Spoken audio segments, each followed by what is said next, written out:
the Vikings come in to the history of both the Franks and the Byzantines, right? Because this period that we're talking about is the Viking Age. The Viking Age begins in 793. That's when the Vikings first make themselves known.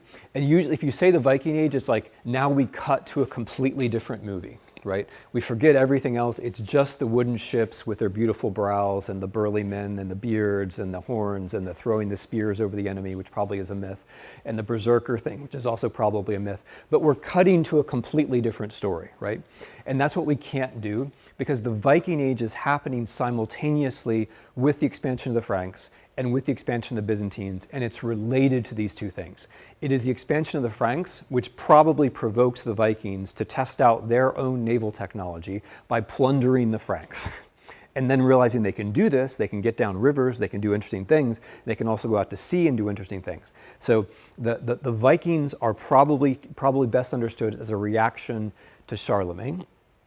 And in their reaction, as they realize that there are an awful lot of rivers they could go down in Europe, and there's an awful lot that could be plundered, or looking at it more sympathetically, trade routes to be established, this brings them to Eastern Europe and to Byzantium. And I know you guys are wondering why I keep obsessing about the mountains and the rivers and all these things that don't matter anymore because the internet, I know.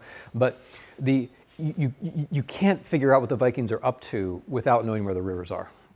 The Vikings are trying to get from north to south because they're trying to make a huge amount of money. There's a lot of silver down there with the Arabs, and they can get that silver and they can bury it in big hoards, which is what they like to do for mysterious reasons. It's really great for archaeologists and for historians because we can say, okay, look, here is a hoard of coins which were clearly minted in an Arab-speaking place at this time, but look, it's in northwestern Russia. And how do we explain that? And we explain it with the Vikings, right? So the Vikings are trying to make a lot of money by trading from north to south, and they do that with their technology, which is the boat, but they have to find a way, right? So they try to get down with the Volga, which doesn't work. They try to get down with the Dnipro, which does work, right? The river which runs through the middle of Ukraine. They eventually find their way down, and they eventually start to trade. But this means that our Vikings, these Vikings, who are known as the Rus, these Vikings come into contact with Byzantium. They come into contact with Byzantium, right? Byzantium is the big economic and political power down there in the south. And they're aiming for Byzantium. They're trying to get down to Byzantium. And a midpoint, a beautiful trading post along the way is Kiev, right? So our Viking Age is not just like, you know, Eric the Red and Iceland and the sagas, all of which is cool. And by the way, some of our Ukrainian figures actually appear in Icelandic sagas, which is gives you a sense of how it's all connected.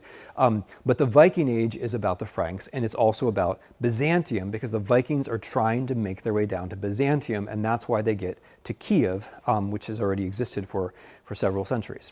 Okay.